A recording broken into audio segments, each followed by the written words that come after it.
a lot of folks that I talk with, they come up against is that they give somebody feedback and then this person pushes back, right? They're not receptive to the feedback. Sure. And I think it's important to understand the psychology behind that. So, Because I experience I yeah, experience it myself. When I'm giving somebody feedback, I think, well, hey, they know, like, and trust me. They should just receive it and like, let's make it happen, right? yeah. That, and a lot of leaders, Type A personalities, expect that. So, no, I would be really interested to hear your take on, okay, well, how do you make people more receptive to that? So a psychologist, her name is Lauren Escrees Winkler. She conducted research and she actually did this, what she called a facing failure game. So it's more about how we really receive failure. I mean, the reality is people don't receive negative feedback well. When they receive negative versus positive, they're just less likely to recall the information for changing the behavior. And it's probably mostly ego that's getting in the way. So this facing failure game, what they did was they took contact center staff, and some other groups too, and they conducted, kind of redid this research over and over again. But they had this Hmm. multiple choice test, and it only had two answers, so A or B, right? Is multiple choice A or B, either it's this one or that one. Um, Okay. and they went through each test question with the participants, and then they were given feedback with the answers. So there's only two answers, so you should learn at the same rate whether you get it right or you get it wrong. If if I was doing the test and you told me, and I chose B and you said no, the answer was A. If you ask me the question again, I should be able to recite, oh, i I messed up, the answer is A. Right. Unfortunately, it seems very simple, right? What they did was that they took these participants through and they took the test again. And in the areas where they initially got it wrong, they scored significantly lower. They scored basically 50% of the time, meaning they basically, it's the same as guessing because it's just A or B. So Hmm. essentially, these people didn't learn from failure. And so they, in their the research, they actually conducted similar studies, did this again and again and again, and they found that people just don't seem to learn from their failures. Of course, Interesting. yeah, it's super interesting, right? Unfortunately, we have this strong desire to be competent, but we often ignore failure and we push back, and a lot of that has to do with this cognitive dissonance. So there's a psychologist, Elliot Aronson. He's a famous psychologist, came up with this concept of cognitive dissonance. I don't know if you've heard this term Hmm. or not, but Yes. it's basically our mind can't hold conflicting beliefs or attitudes, particularly about yourself or your behavior. If you think about someone at work, right? If you're getting criticism at work, it oftentimes will go against what we believe in ourselves. So I know all the things I do right. I'm sitting here, I'm showing up to this job, I'm working hard, I'm trying, I care about the job, I care about the work I'm doing. And now you're telling me by giving me this negative feedback that I don't. You're telling Right. me that I don't care. You're telling me that I'm no good. It's that challenge of, I have this image of myself, and now what you're telling me, it does not connect. And so I have cognitive dissonance where either I don't accept your feedback, or I can't accept that maybe I'm not as great as I think I am. And so Sure. you can go either way. And so that's oftentimes why you see people react the way they do. And unfortunately, either they react that I'm going to reject your feedback, or they might react in a different way of, well, I guess I am really bad at this job, and I'm just going to kind of give up, and I'll never be good enough. And so it's unfortunate that really gets in the way, and so it's an ego.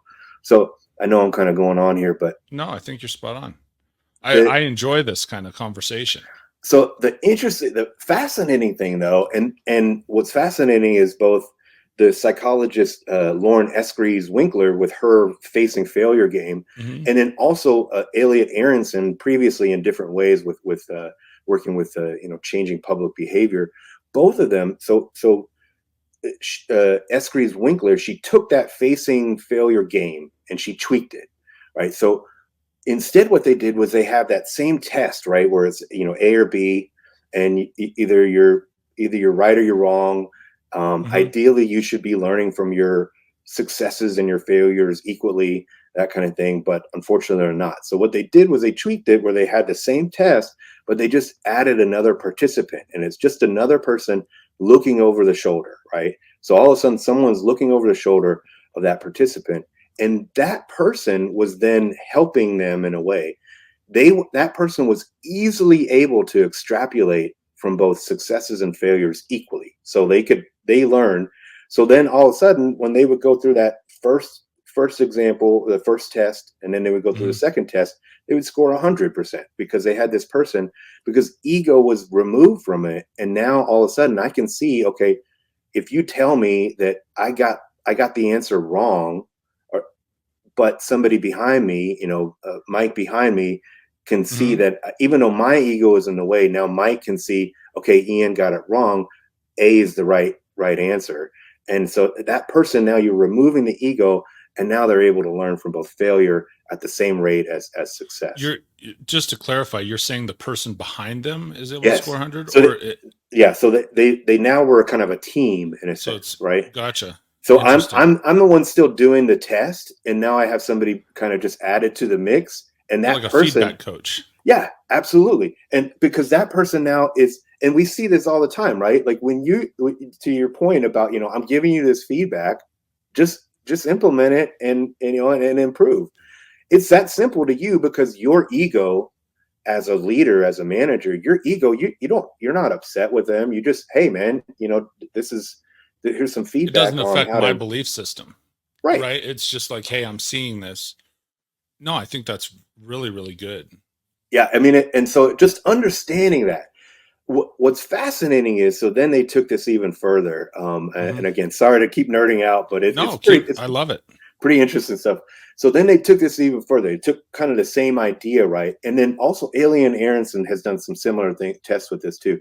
But they did further research, and what they did was, uh, they had students at like a high school level or middle school level, something like that, Hmm. and they separated them in two groups. So sure, this was about study techniques and how to be better at homework practices, that kind of thing. So either you get to meet with your teacher and you get advice from a teacher, or you yourself have to give that advice to another student, right? So you have to teach somebody else that. Split up the group, both groups getting, one's getting Right. advice from a teacher, one, they are actually actively giving that advice to somebody else. The students who gave advice about, instead of receiving from teacher, they astronomically increased their homework and studying substantially over those who received advice from the teacher. So they Interesting. themselves not only build confidence, but again, it goes back to now, what Alien Aronson refers to as the hypocrisy paradigm, or integrity paradigm. So once I've told you to do this thing, I now have cognitive dissonance. I can't have the competing kind of idea inside. So now I have to now demonstrate this myself. And so if you can get your employees to teach other people, mentoring, sharing it with a team, that kind of thing, that's really where you're going to see a huge difference as far as them actually applying those behaviors. If again, in any way, if you can create kind of this learning environment, you'd be much better off. No, I think that's awesome. I want to recap a little bit of what you said, Yeah. because one of there's something that I hear is when you're talking about this, like it can get very cerebral, and we can Hmm. think as leaders, man, there's so much. One of the biggest things that I heard you say is sort of aligns with personal congruency, right? Hmm. If I am equal to what, like, I'm saying this, and since I'm saying it, that becomes my belief system. I have to make sure that I represent myself that way, physically, mentally, emotionally, type of deal. Right. So that cognitive dissonance is, maintaining that personal congruency, because you can't go against what you have taught or what you believe. Right. That's what I take from that.